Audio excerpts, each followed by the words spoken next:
नमस्कार। स्वागत है आप सभी का फिर से आज चैनल जोन एक्स में।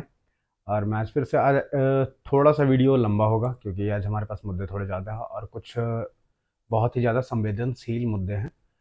क्योंकि बंगाल से ऐसी कुछ न्यूज़ आई है जो हमें लगता है कि हमें पहुंचाना चाहिए लोगों तक, क्योंकि प्रिंट मीडिया में तो हम देख रहे हैं इसकी चीज़ें कि वो लिखी जा रही है, लेकिन कहीं भी डिजिटल मीडिया या फिर जो टीवी चैनल्स है उस पे ये कहीं दिख नहीं रहा जिस तरीके से दिखना चाहिए था। तो आज हम 3 मुद्दों पे बात करने वाले हैं। एक है बंगाल, दूसरा है केजरीवाल और तीसरा है मोदी जी। मोदी जी आज यूएई में हैं क्योंकि आज वहाँ मंदिर का प्राण प्रतिष्ठा था मंदिर में और वहाँ गए हैं। प्लस उसके साथ-साथ मोदी जी ने यूपीआई भी वहाँ यूपीआई के बारे में बात करके आए हैं। फिर रुपे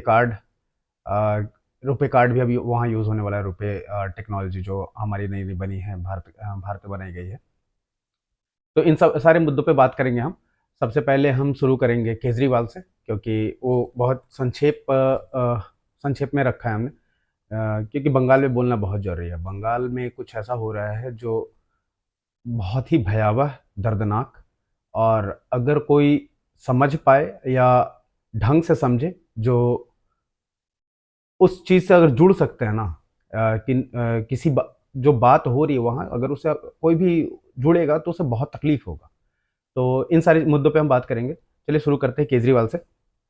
केजरीवाल की सरकार जो चल रही है दिल्ली में, और जो उनका ऑफिस है दिल्ली में, वो ऑफिस एक दिल्ली हाई कोर्ट के ज़मीन पे कब्जा करके बनाया हुआ है, ऐसा न्यूज़ आया। तो हमने भी थोड़ी जाँच पड़ताल की, तो हमें पता चला कि बात सही है। और बहुत जगह से फिर एक कल एडवोकेट थे, उनसे भी उनके जब वीडियो देखे हमने, तो हमें पता चला कि अच्छा, बात इतनी छोटी भी नहीं है, बात बहुत बड़ी है।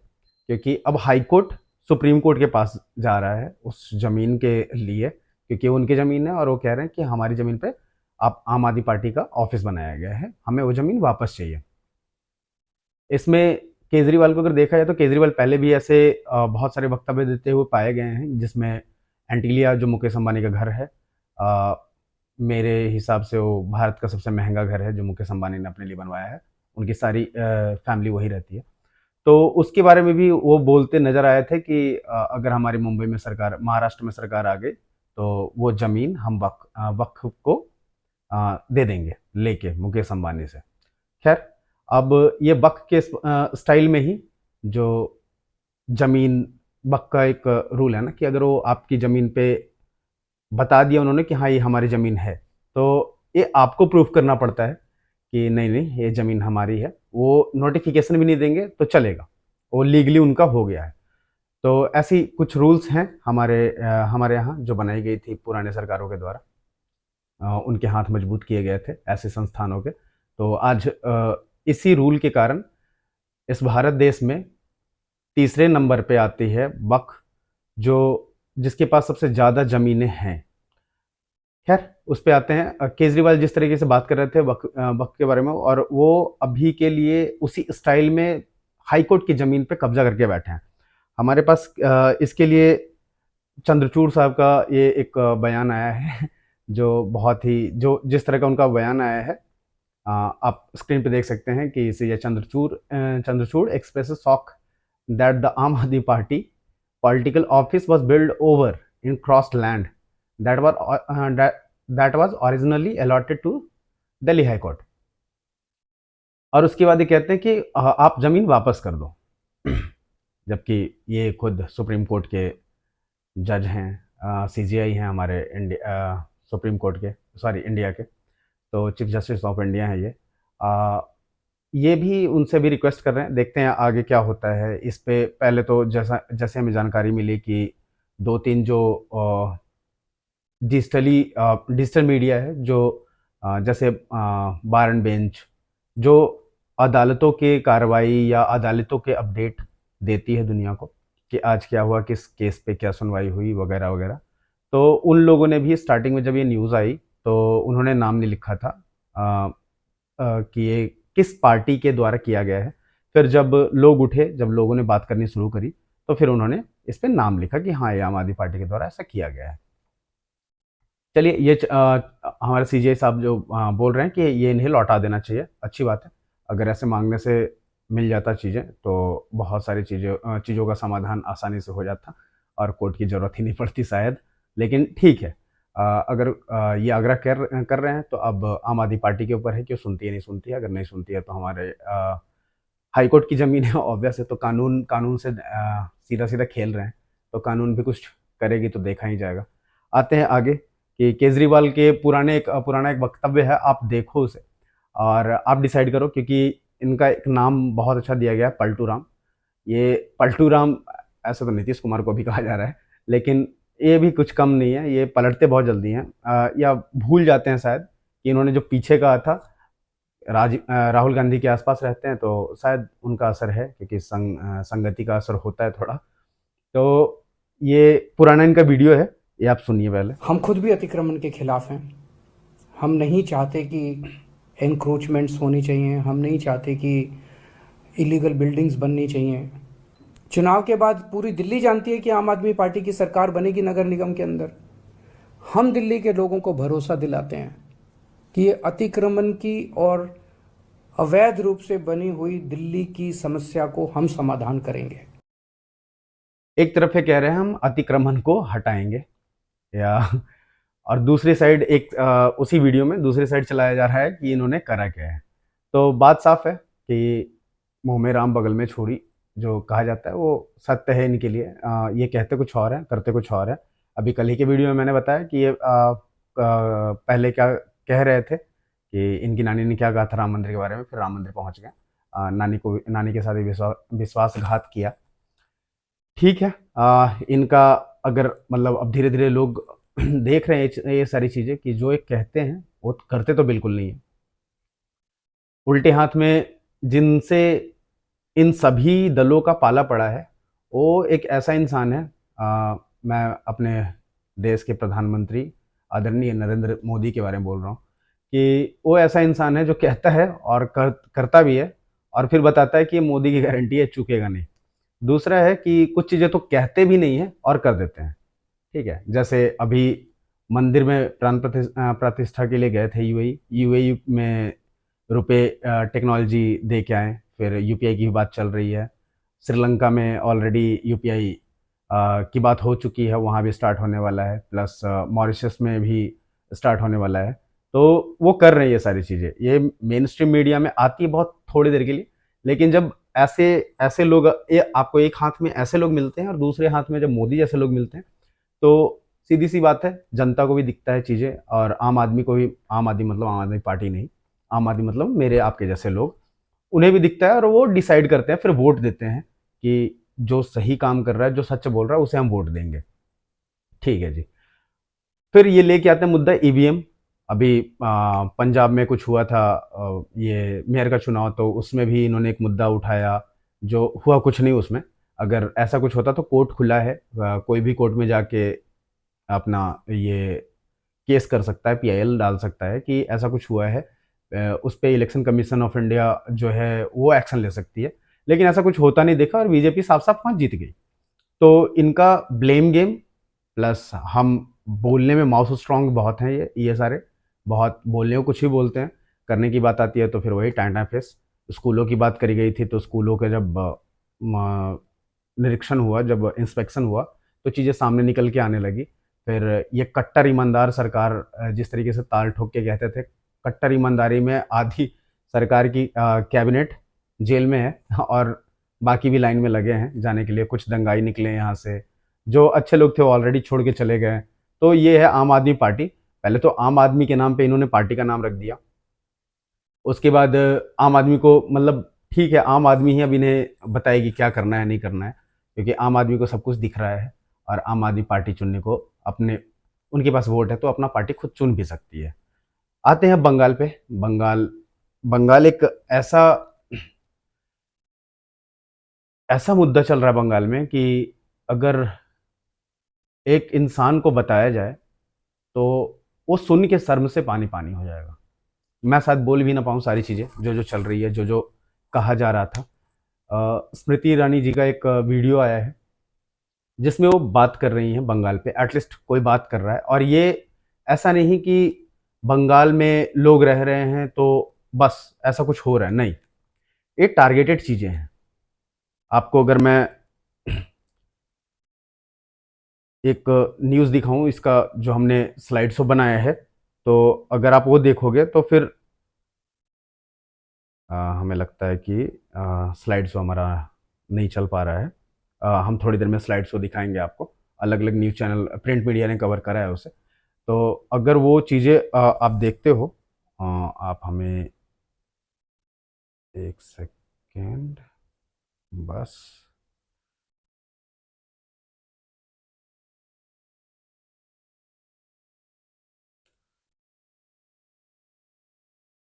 तो ये है शाहजहां शेख। शाहजहां शेख एक क्रिमिनल है जो बहुत बार अलग अलग केसेस में उसके नाम आ चुके हैं, अलग अलग तरीके से उस पर केसेस हो चुके हैं। लेकिन फिर भी, और वो टीएमसी का मेंबर भी है, जो बंगाल में पार्टी अभी जिसकी हुकूमत चल रही है। तो शाहजहां शेख क्या करता था कि हिंदुओं को, खासकर वो हिंदुओं को टारगेट करता था। अगर किसी की नई नई शादी है हुई है तो उसके घर में जाके, मैं क्या मतलब, मैं बता नहीं सकता। आप मैं स्लाइड्स लगा देता हूँ, आप इसे पढ़ लो। और ये इतना घिनौना है कि मतलब बोलने में भी शर्म आ रही है कि आप कैसे बोल सकते हो इन चीज़ों को। मैं नहीं बोल सकता, और बहुत कम लोग हैं जो इस पे बोल पाएंगे शायद, क्योंकि ये बहुत ही ज़्यादा घिनौना है। एक स्लाइड मैंने आपको यहाँ दिखाया, दूसरी स्लाइड भी मैं दिखाता हूँ।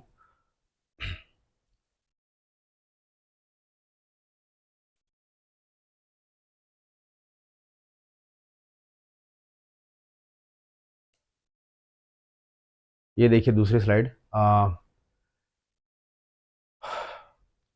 ये ये तो फिर भी ठीक है कि जिस तरीके से लिखा गया है उतना घिनौना और उतना गंदा नहीं दिख रहा, बहुत बचा के लिखा गया है।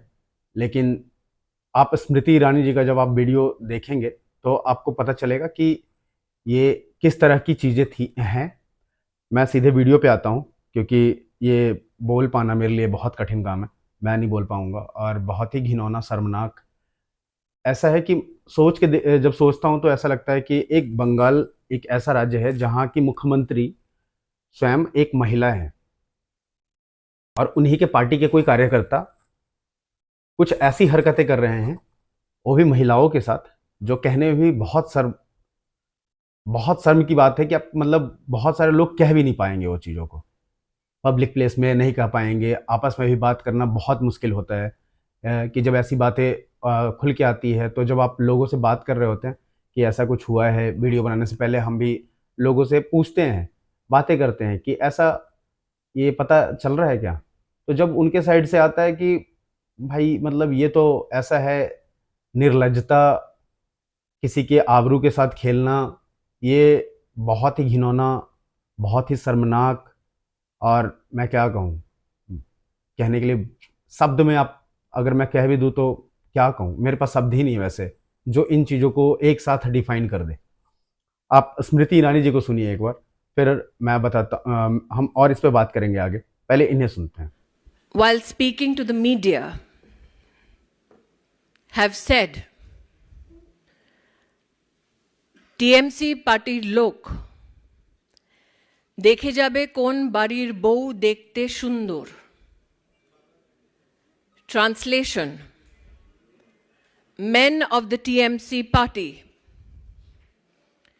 will come to homes and check which woman is beautiful. In Bangla, they said to journalists, Ke kom boishi, who is how young. The women of Shondesh Khali have said this to journalists regarding the TMC and their conversation with the husbands of women who are crying out for help. In Bangla, the husbands of these Hindu women were told, "Tumi shami hote paro, kintu tomar kono odhikar nei." The Hindu women's husbands were told, "You can be a husband indicating in name only, but you will now have no rights." Then the Bangla women have said to journalists about the TMC, "Niye chole jabe rater por rat. They will take us night after night." They say, "যতক্ষণ তাদের মনটা না ভরবে ততক্ষণ তোমার রিহাই নেই." Till the time the TMC men were not satisfied, night after night, you have no escape. Ladies and gentlemen of the media, these are the women of Sandesh Khali who are crying out for help, for protection. Mamata Bandyopadhyay is known for the genocide of Hindus. That she will now allow her men to pick out Hindu young married women to be raped night after night in the TMC office cannot be articulated in mere words. The question is, can we as citizens be mute spectators? Who is this man who is charged by the women of Sandesh Khali of mass rape of Bengali Hindu women? And I say this because these women, when they spoke to the media locally, said that they were particularly identified for being married and Hindu. Till now, everybody was wondering who is Sheikh Shah Jahan. Now the question is that Mamata Bandyopadhyay has to answer, where is Sheikh Shah Jahan? आपने सुना इन्हें, और ये इतना शर्मनाक है। खैर, कम से कम बीजेपी से कोई तो आया जिन्होंने इस मुद्दे को उठाया है। आज बीजेपी में एक प्रदर्शन भी, बीजेपी की तरफ से प्रदर्शन भी किया गया है बंगाल में। लेकिन क्या ऐसे मुद्दे, प्रदर्शन या किसी के माफ़ी मांगने या उसको सिर्फ जेल करने, इससे ऐसे मुद्दे या ऐसी हरकतें जो दोबारा कभी होनी नहीं चाहिए। ये वो धरती है जहाँ नारी के इज्जत, नारी के सम्मान के लिए महाभारत और रामायण जैसे युद्ध हुए हैं। बंगाल वो धरती है जहाँ माँ चंडी, माँ दुर्गा, इनकी पूजा होती है, देवियों की पूजा होती है। उस बंगाल में ऐसी हरकतें अगर कोई करता मिल रहा है तो क्या उसे ऐसे छोड़ देना चाहिए? क्या उसे एक पॉलिटिकल संरक्षण, कवर देके पालना चाहिए? अगर एक स्टेट ऐसा करता है और ये चीज़ें ऐसे आ रही है, जो आप सोच के देखो कि कितना घिनौना है कि कोई, मैं क्या बताऊं, मतलब कितने लाचार होंगे वहां के लोग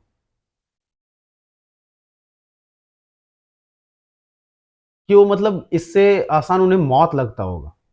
मर्डर ठीक है इसके सामने, मैं ऐसा नहीं कह रहा, मैं मर्डर को सपोर्ट नहीं कर रहा, लेकिन कहीं ना कहीं इससे तो शायद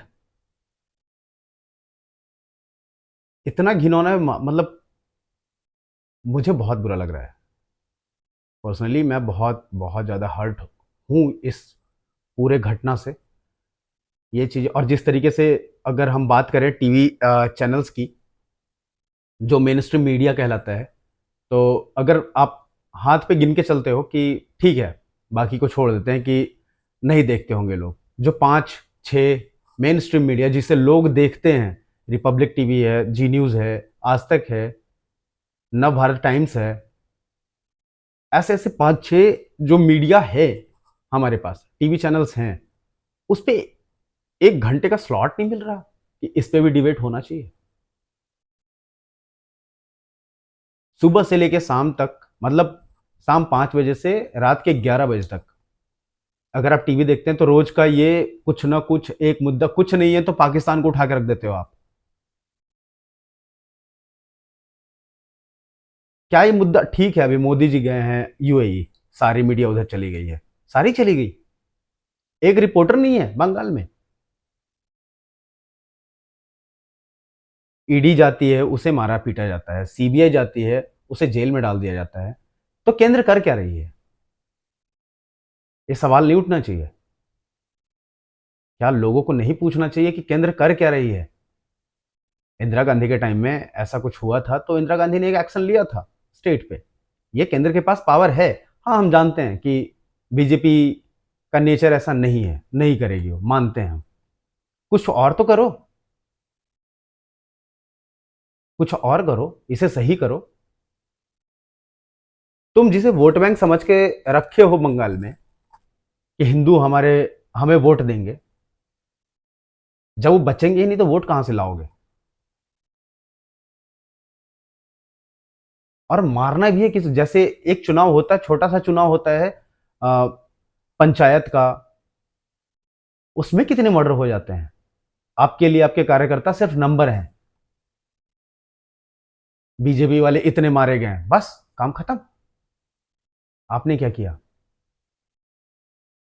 आप एक मजबूत सरकार हो केंद्र में, और अगर आप इस पे एक्शन लोगे तो मुझे नहीं लगता कि आपका एक भी सीट नीचे या ऊपर, या एक भी वोट नीचे ऊपर होगा। हेमंत बिस्वा शर्मा खुद कहते हैं कि अगर मैं मांगूंगा अभी तो वोट नहीं मिलेगा एक वर्ग विशेष से। तो ये समझना कितना मुश्किल है, और आप इस पे एक्शन नहीं ले रहे। लोग बातें, मतलब बातें तक नहीं हो रही इस पे। ये बहुत गंभीर, और ये सिर्फ ऐसा नहीं कि बंगाल में हो रहा है तब लोग चुप हैं। मणिपुर में भी कुछ ऐसा ही देखने को मिला था। बाद में चीज़ें हैंडल हुई, उसके बाद फिर से 1 महीने 2 महीने बाद फिर से जिस तरह की खबरें आई मणिपुर से, वो भी ऐसी खौफनाक थी। क्या इस भारत, इस देश में ऐसी चीज़ें होने देंगे? होती रहेगी और इसकी चर्चा, बात कुछ नहीं होगा? क्या केंद्र चुपचाप बैठी रहेगी कि हमें तो 400 पार जाना है, अब की बार 400 पार? ऐसे ऐसे चाहिए 400 पार भी लेके क्या कर लोगे जब तुम 300 पार में कुछ नहीं कर पा रहे हो? तो 400 पार में क्या कर लोगे? मैं मानता हूं कि बहुत सारी चीजें ऐसी थी जो असंभव लगता था, आपने करा। मोदी जब से कमान संभाले हैं प्रधानमंत्री पद का, बहुत सारी ऐसी चीजें की गई हैं भारत में जो लगता था कभी कि असंभव था। 370 ले लो, राम मंदिर ले लो, या एक इस्लामिक राष्ट्र में हिंदू मंदिर का बनना।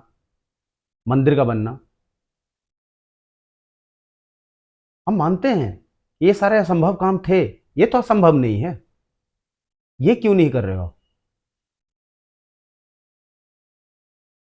ऐसी चीजों, अगर, हाँ, अगर ऐसा नहीं हो रहा है कुछ, तो आप हिंदू सनातनी जो यहाँ के अपने लोग हैं भारत देश के, उनके लिए कानून बनाओ। उन्हें एक ऐसा राइट दो कि कोई भी उन पे हाथ हाथ उठाए, हाथ लगाए, विशेष अधिकार दो, संरक्षित करो इन्हें, चाहे देश के किसी भी कोने में हो। कभी देश के एक कोने से खबर आती है, कभी दूसरे कोने से खबर आती है, कभी तीसरे कोने से, हर जगह पिट हिंदू रहा है। ये टारगेटेड नहीं है? और क्यों सिर्फ एक ही वर्ग विशेष के साथ ऐसा होता है?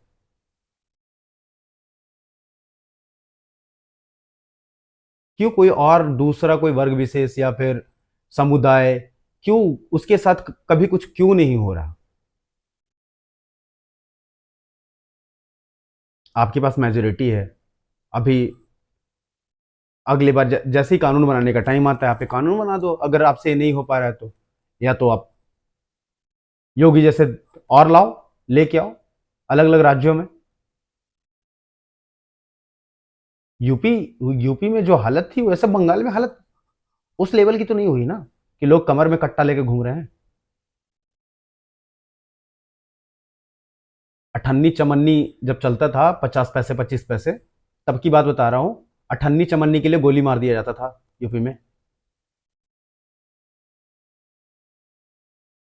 आप इसे अगर पालते रहोगे, पोसते रहोगे, आज के टाइम में अगर हावड़ा जंक्शन आप उतरते हो, हावड़ा जंक्शन से जैसे ही बाहर निकलते हो और सड़क पकड़ के निकल जाते हो बस सामने, तो रोड के दोनों साइड टेंट लगे हैं। वो भारतीय नहीं है। मैं बंगाल की छोड़ देता हूं, मैं बिहार में आता हूं। हमारे यहां हम देख रहे हैं उन्हें, बांग्लादेशी, वो गली गली फेरी लगा लगा रहे हैं, साइकिल पे कुछ लेके कुछ बेच रहे हैं। वो बेच रहे हैं, वो बेचने आए हैं बस। और अगर वो वहां पहुंच के बेच रहे हैं तो रह कहाँ रहे हैं? वापस बांग्लादेश जाते हैं क्या? कोई मेहनत से सैलरी लेता है अपना काम करके, फिर आप उसमें से एक मोटा सा टैक्स ले लेते हो, किस लिए? सिर्फ डेवलपमेंट? सिक्योरिटी सेफ्टी कहाँ है? क्या एक आम नागरिक, आम इंसान इस देश का शांति से रहना चाहता है, अपना काम करना चाहता है, उसको अधिकार नहीं है ये?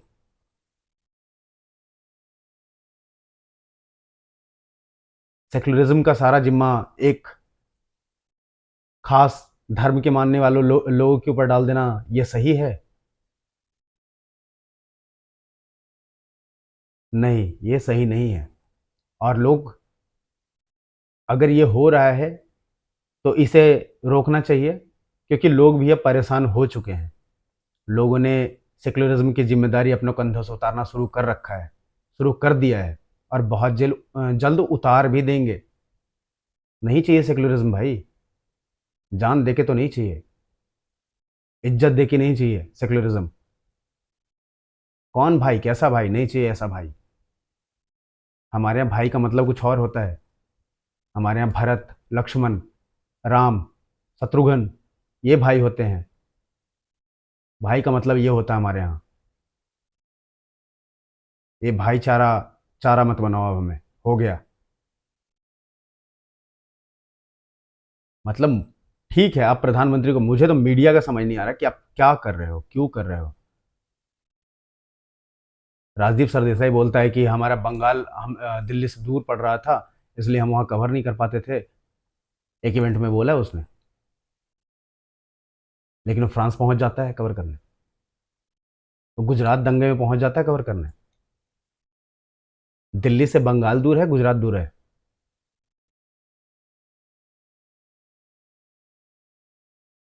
ऐसे दोगलापन, मतलब, क्योंकि यहाँ पीड़ित जो है वो खास एक धर्म के लोग हैं, और जो कर रहे हैं ये सारी चीज़ें वो उनके चहीते लोग हैं, तो ये न्यूज़ नहीं बनेगा, है ना? इस पे सारे चुप्पी साध के बैठेंगे।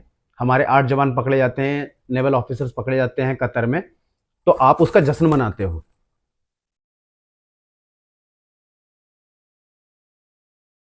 आप कटघरे में खड़ा करते हो, और मतलब इस तरह से वो ऐसा माहौल था उस समय का, जिस समय ये सारी चीजें हो रही थी,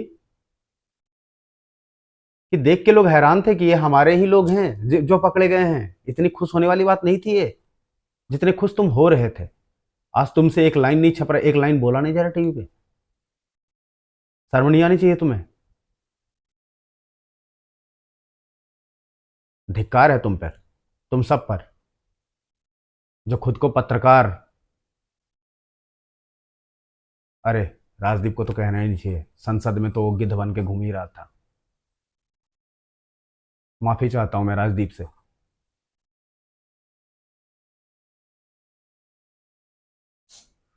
चलिए आगे आते हैं, आगे बात करते हैं कि आपने एक तरफ अपने देश में तो देख ही लिया कि हमारी केंद्र की सरकार इसके लिए क्या कर रही है, बंगाल के लिए कुछ नहीं कर रही। लेकिन हाँ, क्योंकि अभी माहौल जो चल रहा है पूरे देश में, लोग पहले अभी अभी हमारा राम मंदिर बहुत संघर्षों के बाद बना था। अभी यूएई में भी एक मंदिर की प्राण प्रतिष्ठा हुई है। आज 14 फरवरी है, तो आज ही मोदी जी वहाँ गए। मोदी जी गए हुए हैं और वहाँ से बहुत सारे, आपको तो सारे मीडिया सारे टीवी चैनल्स पे ही दिख रहा होगा अभी। इसमें ज़्यादा कुछ है नहीं मेरे पास। कुछ लोग, जब मोदी जी वहाँ के आम जो लोग हैं, जो हिंदुस्तानी लोग हैं, इंडियन ऑरिजिन के लोग हैं, उनसे मिले। तो उनसे मिल के मोदी जी ने कैसे मिला, क्या लोगों ने क्या कहा, अब की बार 400 पार। मैं बोल तो रहा हूँ 400 पार, लेकिन मैं बंगाल के इस कांड से बहुत ज़्यादा आहत हूँ और मैं इसे बहुत अच्छे से कवर करना चाहता था। मोदी जो यूएई गए हैं उसको मैं बहुत अच्छे से कवर करना चाहता था। लेकिन मुझे आज सुबह जब मैं अपने फ़ोन में स्क्रॉल कर रहा था न्यूज़, तब मुझे पता चला कि ऐसा भी कुछ हो रहा है।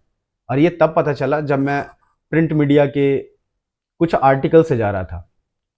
टीवी या इन सब में तो है ही नहीं है, डिजिटल मीडिया में। तब मुझे पता चला। तो खैर, हम बाकी लोग तो नहीं उठा रहे, हम उठाएंगे इस बात को, क्योंकि ये छोटी बात है ही नहीं, ये बहुत बड़ी बात है। ये हिम्मत कैसे हो रही है लोगों को ऐसा करने का, मुझे ये समझ नहीं आ रहा। यूपी में कोई क्यों नहीं कर रहा? ये जो शाहजहां, जो भी नाम है इसका, सुअर कहीं का, तो ये जो भी है, इसके पास इतना ही गट्स है।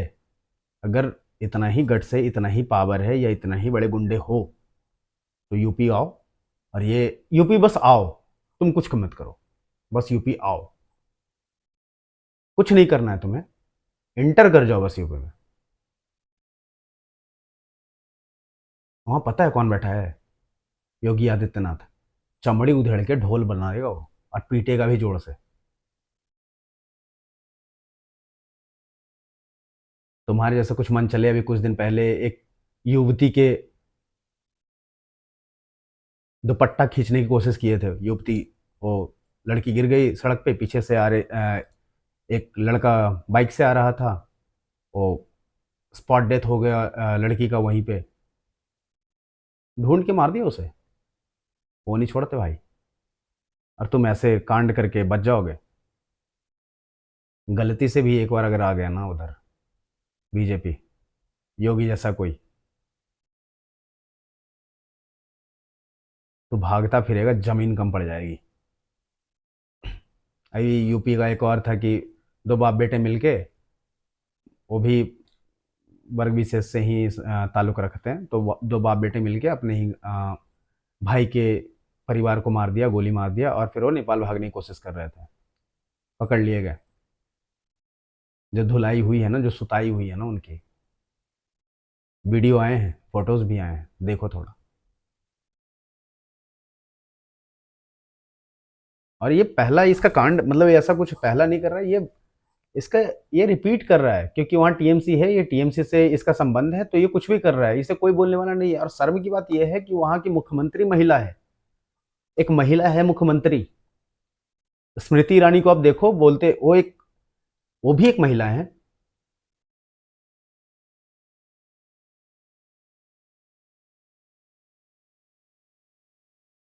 तुम भी, मतलब आप भी एक महिला हो, लेकिन आप कैसी बातें, मतलब मैं क्या बोलूँ इस पे, मुझे खुद समझ नहीं आ रहा कि एक महिला के लिए जब कोई महिला नहीं खड़ा होगा,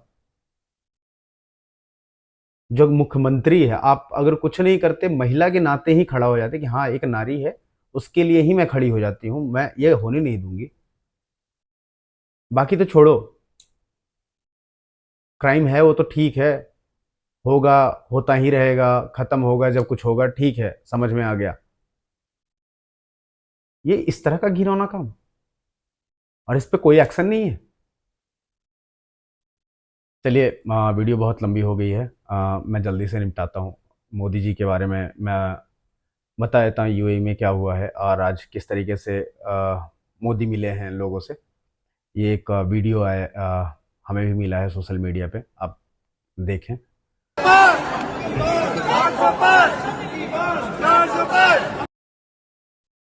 ये वीडियो था जो पीछे से किसी ने बोला अब की बार 400 पार, और इसके फिर नारे लगे।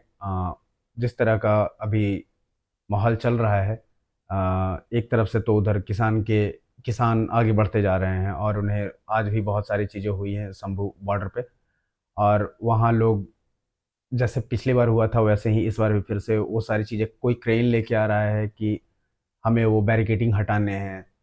अलग अलग तरीके से लोग अपना अपना कोई अलग तरीके का हथियार लेके आ रहा है वहाँ। तो खैर, वो भी एक लॉ और गवर्नमेंट का काम है उसे संभालना। गवर्नमेंट उसे संभालेगी, जबकि जैसा कि उनके जब कमेंट्स हम सुन रहे थे जो प्रोटेस्ट कर रहे हैं फार्मर्स, तो उन्हें हमें पता चला कि बीजेपी के लोग तैयार हैं उनसे बात करने के लिए, और अगर बात करके सुलझाया जा सकता है तो कृपया अच्छा होगा, जल्दी सुलझ जाए तो ज़्यादा अच्छा होगा, क्योंकि लोग परेशान होना होंगे, और ऑब्वियस है पिछले बार भी बहुत परेशान हुए थे। तो ये जितना जल्दी सही किया जाए उतना अच्छा होगा।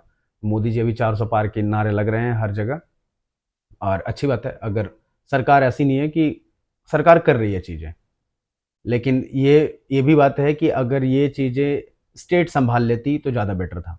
लेकिन जब स्टेट अपनी हाथ को मोड़ के रखी है, तब तो सेंटर को इसमें दखल देना ही चाहिए, कुछ तो करना चाहिए। आप अगर दखल नहीं देना चाहते, कोई और तरीका अपनाओ, कुछ करो, करना चाहिए कुछ। आइए, एक और था कि मोदी जी ने अभी यूएई में गए हैं, तो वहाँ भी अभी रुपए टेक्नोलॉजी अभी वहाँ दे के आए हैं वो, और यूपीआई की बात चल रही है अबू धाबी जो यूएई में है वहाँ। तो अब हमारा ट्रांजैक्शन भी शायद रुपए में होगा, आईएनआर में होगा, और श्रीलंका और मॉरिशस में ऑलरेडी ये चीज़ें हो चुकी हैं, वहाँ भी काम चल रहा है और सेटअप हो रहा है। जल्द से जल्द वहाँ भी काम स्टार्ट हो जाएगा और ये चीज़ें लाइव हो जाएंगी। तो अगर कोई घूमने जा रहा है या फिर कोई ट्रेड हो रहा है तो हमें आसानी होगी, और सारी पेमेंट डिजिटल होगी, तो इसमें ब्लैक मनी का भी थोड़े चांसेस कम हो जाएंगे, क्योंकि जब एक कंट्री से दूसरे कंट्री आप डिजिटल ट्रांसफ़र करते हो, तो बीच में जो लूप होल होता है कि हार्ड कैश मनी या गोल्ड या किसी और तरीके से जो तस्करी करके लेके आते हैं लोग, या ब्लैक मनी जिसको कहते हैं कि ब्लैक हो जाता है पैसे, तो वो सारी चीज़ें रोकने का एक अच्छा तरीका भी है ये। और हमारा जो डॉलर के ऊपर डिपेंडेंसी है, वो भी थोड़ा कम होता है। तो ये सारी ये बहुत अच्छी पहल है, और बहुत अच्छे तरीके से इसे मोदी जी हैंडल कर रहे हैं, इसमें कोई दो राय नहीं है, बहुत अच्छी तरीके से हो रही है। बस जो ये छोटे-मोटे छुट-पुट जिसे हम जब स्टार्ट होता है तो इग्नोर कर देते हैं, अगर वो चीज़ों को पकड़ लिया जाए तो ये बड़ी चीज़ें होंगी ही नहीं, और इसे हम सब जानते हैं कि ये चीज़ें हैंडल हो सकती है, इतनी बड़ी प्रॉब्लम नहीं है। अगर पाकिस्तान को ये सरकार भीख माँगने पे मजबूर कर सकती है, जो पाकिस्तान हमारे सीने पे चढ़ के कहता था कि हम मारेंगे तुम क्या कर लोगे, और हम यूएन के पास जाते थे, तो मुझे लगता है कि ये सरकार बहुत कुछ कर सकती है। अगर ये सरकार 370 हटा सकती है और बिना चूँ-चपाट किए, तो ये सरकार बहुत कुछ कर सकती है। अगर ये राम मंदिर 550 साल का संघर्ष से जो चलता रहा, 550 साल का संघर्ष, उसे अगर ये बनवा के और उस पूरे मुद्दे को खत्म कर सकती है, तो ये सरकार कर सकती है। मुझे भरोसा है इस सरकार पे। लेकिन हाँ, कुछ चीज़ें ऐसी आती है जो दिल को बहुत चोट पहुँचाती है, और एक ख़्याल भी आता है कि नहीं, ये तो होना ही नहीं चाहिए था, ये हो कैसे गया?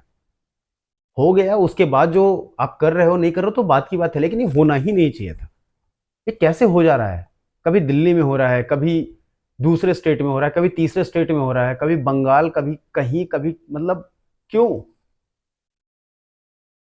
ये थोड़ा अ, हाँ, हमारा वीडियो आज फिर लंबा हो गया है, और उसके लिए थोड़ा माफ़ी चाहेंगे कि मुद्दे ऐसे थे कि बोलना ज़रूरी भी था और खुद को रोक भी नहीं पा रहे थे। तो आज के लिए इतना ही, और मिलते हैं कल फिर से एक नए वीडियो के साथ, एक नए मुद्दे के साथ, और फिर से ये इसी चैनल पे। प्लीज़ आप जो भी नए लोग इस वीडियो को देखें, तो हमारे चैनल को ज़रूर सब्सक्राइब करें, हमें भी लोगों तक पहुँचाएँ। और हमारी बातों को रखने का हमें मौका दें। सब्सक्राइब करें, लाइक करें। अगर आप अपने किसी को, अगर हमारी वीडियो लगती है कि हाँ शेयर भी करना चाहिए, इसमें कोई पॉइंट है तो प्लीज़ शेयर भी करें। आज के लिए इतना ही, धन्यवाद, फिर मिलते हैं।